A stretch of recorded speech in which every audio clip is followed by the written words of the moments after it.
7.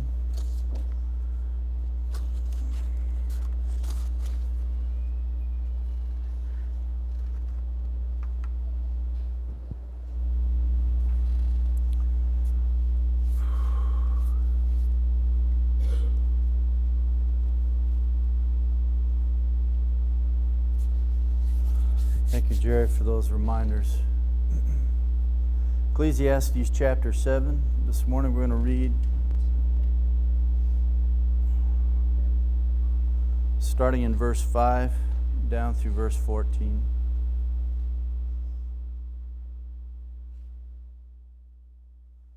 Ecclesiastes 7:5. It is better to listen to the rebuke of a wise man than for one to listen to the song of fools. For as the crackling of thorn bushes under a pot, so is the laughter of the fool, and this too is futility. For oppression makes a wise man mad, and a bribe corrupts the heart. The end of a matter is better than its beginning. Patience of spirit is better than haughtiness of spirit. Do not be eager in your heart to be angry, for anger resides in the bosom of fools. Do not say, why is it that the former days were better than these? For it is not from wisdom that you ask about this. Wisdom along with an inheritance is good and an advantage to those who see the sun. For wisdom is protection just as money is protection, but the advantage of knowledge is that wisdom preserves the lives of its possessors. Consider the work of God, for who is able to straighten what he has bent? In the day of prosperity be happy, but in the day of adversity consider God has made the one as well as the other, so that man will not discover anything that will be after him. I'd like to spend the next couple of Sundays finishing off chapter 7. You have a couple Sundays reprieve from Ecclesiastes. But I'm really being challenged by this passage, and there are a couple of thoughts that I wanted to go back and pick up on before we walk into the rest of this first section, which runs down through verse 14. But a couple of thoughts that I've been thinking about, and one is this, that I need to let death teach me how to live. He talks about the one who is wise, that he would receive this in his bosom, or into his heart, that he would learn from the things that he is saying. And literally in verse 2, the end line is, and the living takes it literally to his heart. And so I've taken this to be personal for myself.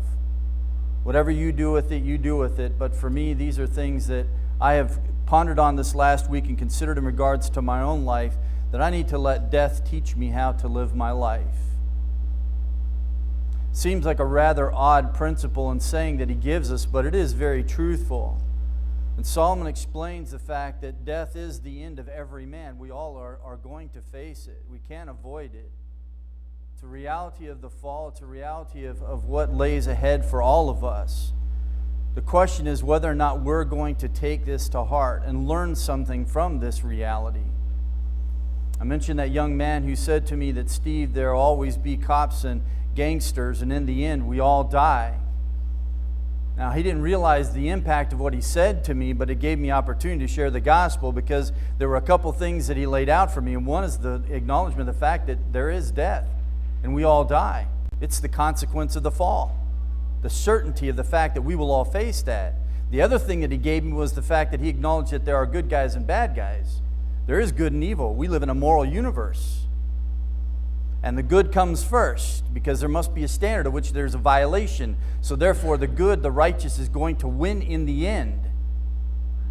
So God presented me with a great open door in that statement that young man gave to me. And over a period of time in the conversations we had, he surrendered his life to Christ as Lord and Savior. Sometimes when people bring up the issue of death, we're kind of afraid, and the things that sometimes people say in relation to the reality of death might shock us and get us to back up a little bit, but I just tell you, don't be afraid, don't fear. We have the message of hope. Walk through that door when it's provided for you. The thing that I've noticed about death is that it sort of removes all of the things that get in the way usually of our conversations. It simplifies life. We can get down to the reality of things when we're all facing death. So it's interesting in Psalms 90, this is by Moses' contemplation in regards to the fact of the futility, the transitoriness of life. You think about the wandering in the wilderness is when likely Moses wrote this particular psalm when all these bodies were falling day after day after day after day. They're dealing with corpses. And this is the plea that comes in verse 12. So teach us to number our days. In other words, help us to consider our mortality so that we might gain a heart of wisdom. That we might know how to live wisely, that we might learn something from the reality of the fact that our life is transitory. And I had this thought in regards to this chapter, and you might want to just sort of push past these things, but the more that I thought about it, I realized that some of life's greatest gifts that come from God come in peculiar places. In other words, there is something that is beautiful and perplexing that you wind up finding a gift in a time when you think that you're only going to experience tragedy. There are things in our life that come upon us and we think that there's only going to be pain and suffering, and then all of a sudden God gives us an amazing gift. Maybe it's clarity. Maybe He opens the eyes of our heart to understand who He is better. I remember a brother was going through cancer, and I said, just rejoice, brother. And he said, are you kidding me? And I said, no, rejoice, because God is going to show you things about Himself you never knew before. He's going to open the eyes of your heart to see who He is, the nature of His being, how much He loves you, that He has pursued you throughout your life, that He has brought you into this amazing relationship with Him. There are things that you will come to understand about Him, and this is a moment designed just for you. So these are not thoughts that we should just cast off, and Solomon definitely doesn't sugarcoat death for us, and he reminds us the fact that it still stalks the world because it's under a curse. I mean, sometimes when we look at pain and suffering in our life, we forget we live in a fallen world. It's a part of the reality of life here. But he's also a genius, Solomon is. And why I say that is because he helps to draw a distinction between death in general and my own death personally and particularly. In other words, he gets me to think about my own death and what I'm going to face. And there is this repetitive blow that comes to us over and over that my death is certain. I am going to die. But not only that, that my death is coming, and therefore I need to advance, right, in meeting it today. I need to learn something from the reality of the fact that death is going to come upon me. How am I living my life? In other words, as we look at the returning of Christ, am I preparing myself for His return to receive Him? Or am I preparing myself to enter into His presence when I go from this place? In other words, am I learning to live by preparing to die? Oftentimes we find ourselves trying to avoid the subject. We don't want to talk about it. And in this day of positivism, we can't even talk about sin, let alone death. We don't talk about graveyards anymore. Now we give nice, pleasant names to cemeteries because that perturbs us and that disturbs us, and we don't want to think about the inevitable reality of the fact that we are going to return to the dust from which we came. But we must face it. There are things for us to learn, and Solomon has laid out the paradox of life for us in this world. It is a place of permanent repetition and constant change. A world of permanent repetition, we do the same things over and over again, 7 days a week, again and again, and we're looking for something to interrupt that. We're looking for a new job, a new relationship, a new house, new experiences, a whole new chapter, and then we die. Or if we see the world as this constant change, we long for something that is permanent. It's the gym, trying to hang on to life, right? The health plan, the insurance policy. We want guarantees, we want certainties, the facelift, but then we die. Solomon helps us to face the reality of this, and really my prayer is this then for myself and for all of us, that the Lord would prepare us to end well. Verse 8, he says, the end of the matter is better than its beginning. Patience of spirit is better than haughtiness of spirit. In other words, he is reminding us that we need to live life in light of eternity. Verse 8 is going to provide this amazing transition in verses 9 through 12 when he's going to deal with the issue of living for the end and the now. He doesn't get into this great eschatological conversation and develop all these eschatological truths, these doctrines of end times, but he still points us towards eternity. And so Estes, in his illustration of life as a race, he makes this statement: the only measure that counts is the finish line, and in life it often takes considerable time until the wise course is vindicated. We may not see the results of our life of holiness and righteousness on this earth. We may not see the end result of that until we are in the presence of the Lord or until He returns. We must also strive in light of that reality. So I want to finish looking this morning at these thoughts that he lays out for us, and the overall thought is this: more good than. And verse 4 is going to provide a transition between verses 1 through 3 and 5 through 7. The catchwords are wise and fools, and this triggers a vocabulary that runs all the way down through to verse 12. He's going to talk about wisdom and folly and so on, and we see with biblical wisdom that there's always a contrast of nature's paths and destinies of two types of people. Takes all of life and reduces it down to there are two kinds of individuals. Or if we go to the New Testament, there is the believer and the unbeliever. There are those who are being saved and those who are perishing, in regards to the cross in 1 Corinthians chapter 1. So the first thing I want to look at is this: that being criticized by a wise person is better than being praised by a fool. It's a great thought, isn't it? Being criticized by a wise person is better than being praised by a fool. So I have to ask this question: would you rather feel good or know the truth? If we're honest, most of us want to feel good. And so we want things that are going to make us feel better about ourselves and better about our life and make us comfortable in the way that we are and make us comfortable in our sin. We don't want to hear the reality of the fact that there is sin in our life and we need to face it and deal with it. This isn't just merely an Old Testament thought, it's a New Testament one. It's interesting because Jerry's taking us through 2 Timothy, and I was reminded of chapter 4, verses 2 and following. And Paul exhorts Timothy to preach the word, that is, to preach the message publicly with conviction. He says, be ready in season and out of season, reprove, rebuke, exhort with great patience and instruction. For he reasons this in verse 3, for the time will come when they will not endure sound doctrine, but wanting to have their ears tickled, they will accumulate for themselves teachers in accordance with their own desires. I just want to feel good. I always think about my dog growing up as a kid. And she used to like it. She was a Sheltie, but she used to like it if I would scratch just up behind her ear. And she would get her hind leg and she would start going, right? Because she liked the feel of that. That thought always comes to me when I read this passage. There are those who just want to feel good. They don't want to hear sound doctrine. They don't want you to talk about sin. They just want to hear about how good they are and how good life is and how much they deserve this, that, and the other thing. They don't want to hear the truth. Paul goes on to say, and they will turn away their ears from the truth and they will turn aside to myths. Unfortunately, we're finding too much of this kind of preaching in the church. That which is too coddling. That which isn't telling the truth. That which isn't confronting man where he is in his sinfulness before God. The exhortation that comes to us in light of this verse is that we need to receive rebukes with humility, patience, and a willingness to change. That's the mark of wisdom. The mark of the fool is the one who wants to laugh it off.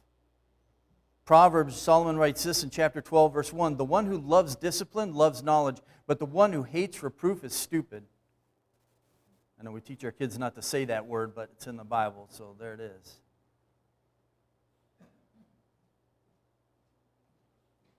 I've wrestled with this particular verse at periods in my life.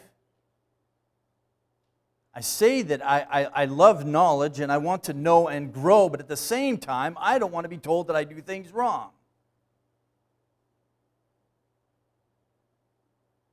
But if I really want to know and grow, then I'm going to be willing to let people tell me when there's sin in my life. And I'm going to be open to them pointing that out. And I'm going to be willing to change when I hear this.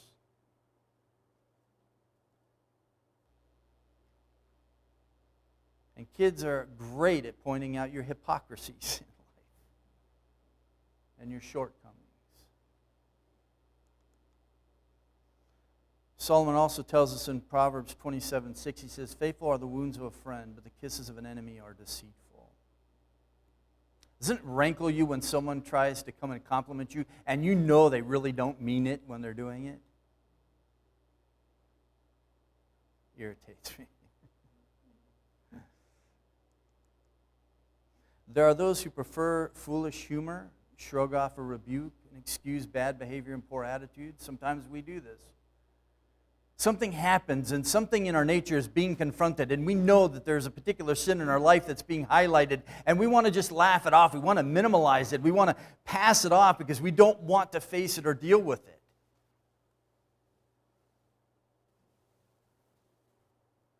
And I have to say, sometimes, we find ourselves in a particular sin, and we know we shouldn't be doing. We know that it's sin. We know that we need to deal with it. And then someone comes along and points it out to us. And then there's something in our sinful nature where we say, you know what? I don't want to change because then that person's going to think that I changed because they told me I need to change this in my life. And so therefore we plunge ourselves deeper into that sin. I'm sure none of you do that. I do that. I don't want to give them credit for the change in my life. So then I end up remaining in the very thing I know that I need to change. So we have to be cautious because we can minimize things in our life. We can develop a habit of trying to drown out the realities of life and death with music, humor, feasting. We want to avoid the hard things, the difficult things, the things that we really need to be talking about. Pretend that it's not there. We need to be set to heed wise counsel when it comes from those who desire to strengthen our hearts with admonishment, who are truly friends and they want to come and help us walk closer with our Lord. We need to be open to that. Verse 7, it is easy routes become expensive detours. For oppression makes a wise man mad, and a bribe corrupts the heart. Easy routes become expensive detours. The loss, the compromise, the detour, and the expensive one is the changing of one's character from being wise to being foolish. And we know that prosperity can cause people to abandon a wise lifestyle for one that is folly and foolishness, but so can adversity. Solomon helps us to see that persecution and oppression possesses a power that can pressure the wise into speaking or acting as fools. Sometimes we look at oppression, that something that's injustice happening to someone else, and we can get moved to the point that we want to do something about it, and we want to sort of grease the wheels of justice a little bit, right? So we find ourselves playing the same game as the others that we are highlighting constantly in politics. We say shame on them for doing that, but then we turn around and do the exact same thing. We compromise our character when we do these kinds of things. Bribery, Solomon says, it appears to be a quick way to get things done, but in reality it turns a wise man into a fool and encourages the corruption already in one's heart. He's going to address this reality in chapter 7, verse 20.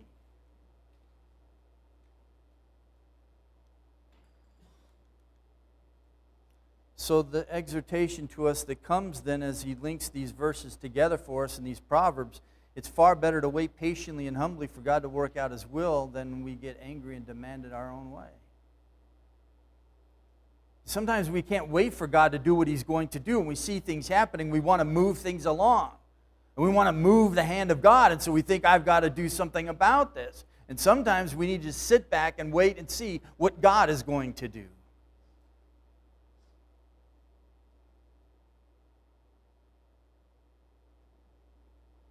So we need to cultivate patience and humility.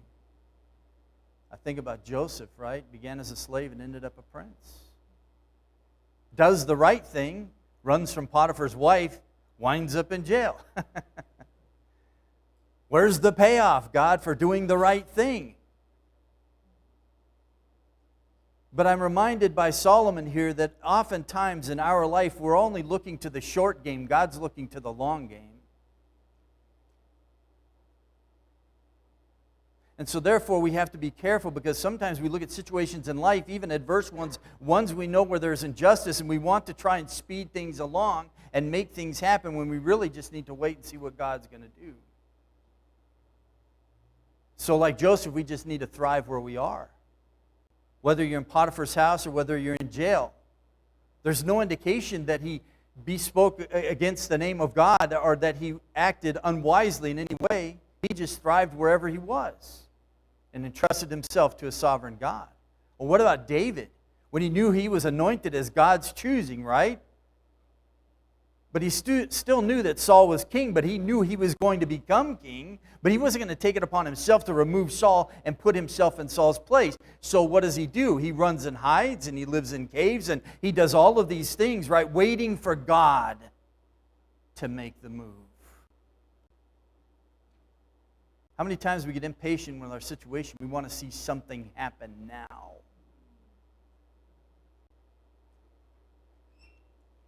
And that one time where David is in the cave with his men, right? And then Saul comes in to do his business, right? If I can put it in Hebrew, he went to cover his feet.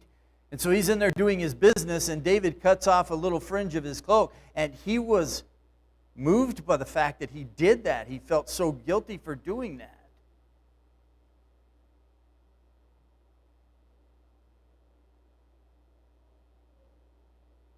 But he waited. He waited for God to fulfill His plan in his life. Patience. Verse 8, finishing is better than starting. Definitely when you're working out. Finishing is better than starting. But it's the same for life. By faith we see what the end will be, but with patience we anticipate it. And we wait for it. And we look to see what God is going to do. Better was the end of Moses' encounter with Pharaoh, wouldn't you say? Because there was triumph in the end, right?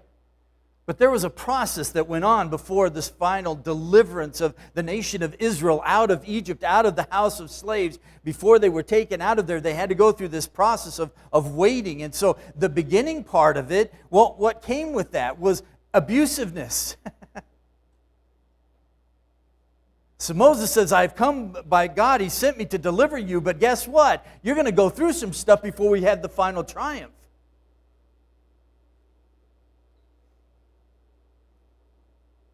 So Pharaoh, the first response that he has to it, he says, all right, I want you to increase their labor.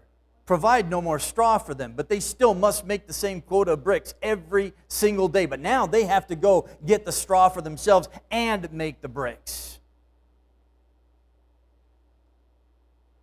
But God, you came to deliver us, right? There's injustice happening here. And not only that, but if you read through the plagues, the first 3 plagues, the nation of Israel were not exempt from them. They went through them. I thought you came to deliver us. Why are we having to go through this? I mean, you imagine frogs everywhere?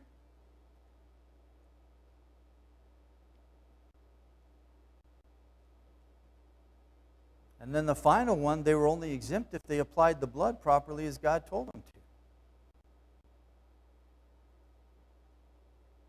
So I always tell my kids, listen to me, if you're in the will of God, don't assume the fact that everything's going to be hunky and dory.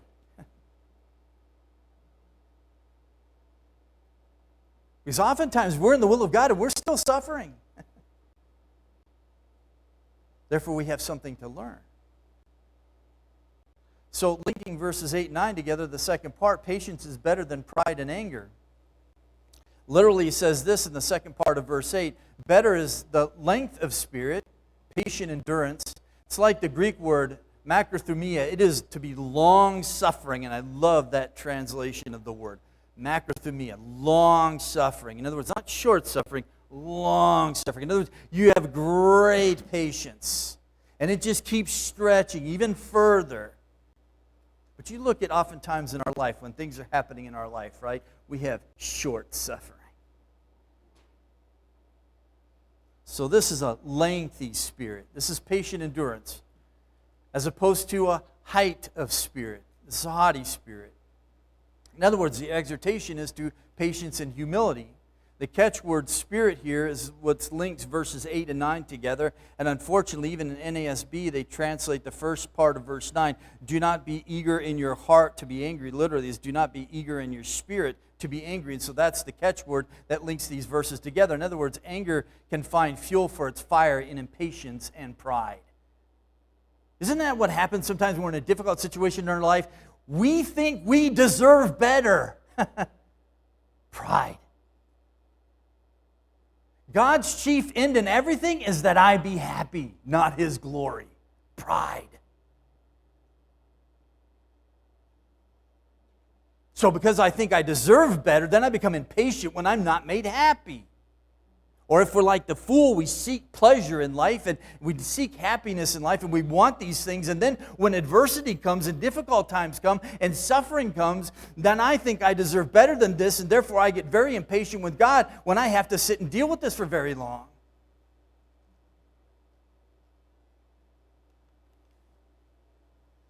Hudson Taylor had an interesting thought about waiting on God. He said this. He said, as a rule, prayer is answered and funds come in. But if we are kept waiting, the spiritual blessing that is the outcome is far more precious than exemption from the trial. Oftentimes we pray and ask God and He provides for us. He answers our prayer. But sometimes He keeps us waiting and things start to pile up and the pressure seems to be on. And now we're in the midst of this trial and it seems to get greater and greater. But He says the spiritual outcome of that is so much more amazing than.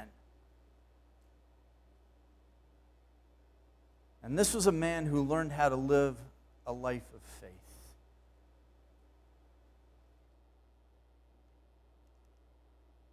Patience and humility enable a person to wait for the outcome of a matter and to actually witness the truth that the end is better than the beginning. Our end is better than our beginning, is it not? The glory that awaits us. There is nothing in this life that can be compared to that.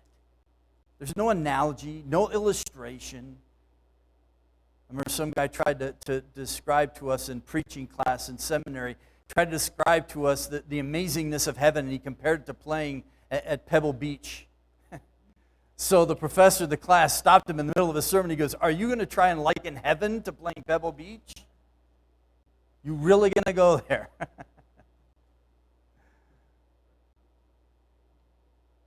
The heart of a fool seeks pleasure. His song lacks wisdom, his laughter lasts momentarily. You can only laugh things off for so long, but a reality will come and get you. He harbors anger when things do not go his way. This is the end game, really. This is what happens. If we seek our own pleasure and desire and happiness, in the end, we're going to be angry because things are not going our way. But we are reminded at the end of this section, verses 13 and 14, consider the work of God, for He is able to straighten what is, who is able to straighten what is bent. And in the day of prosperity be happy, but in the day of adversity consider God has made the one as well as the other. He's in control of them both. Living for today is better than living for the past, verse 10 of chapter 7. Oh, the good old days. The good old days are a combination of bad memory and good imagination, right? They always seem better than they really were. What Solomon helps us to understand is the lack of wisdom on the part of fools. It promotes this unhealthy, irrational nostalgia for the past. We do this when we look at the past and think that somehow man is more sinful today than he was yesterday. Romantics of bygone days reveal the fact that they are ignorant of history, but also of false theology. They fail to understand the sinfulness of man and the fallen condition of the world. I had a brother say to me one time, he says, homosexuality today is not the same as homosexuality in the day of Paul. I said, you want to explain to me what you mean by that? Because if I take it one way, it brings up a lot of problems. Because there are those who are trying to argue that same fact. See, the homosexuality in Paul's day was merely immoral relationship with male prostitutes. But homosexuality today is a loving, monogamous relationship, and there it's okay. I said, if that's what you mean by that, you have a problem. They're one and the same. There's nothing new under the sun. Read Leviticus 18, right? Now, if you want to say that it's different in degree, it's intensified, or they become more militant,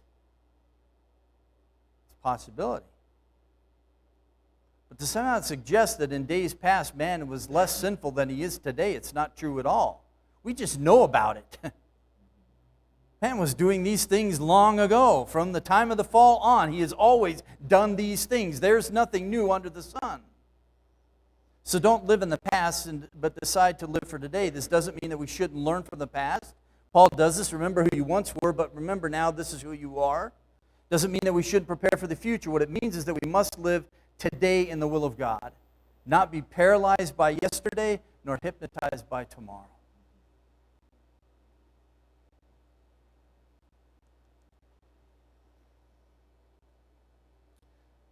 Great essayist, philosopher, among many things. Belloc, he wrote this, a Franco-English writer. He said, while you're dreaming of the future or regretting the past, the present, which is all that you have, slips from you and is gone.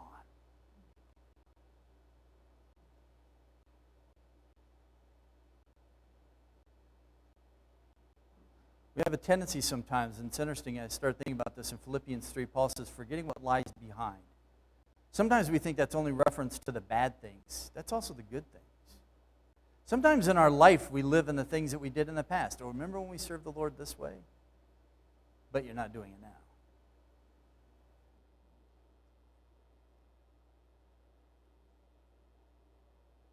The exhortation for us is to live in the now in regards to God's will for our life.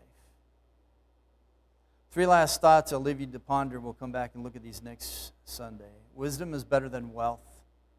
When crooked is better than straight. And adversity and prosperity are appointed by the same God.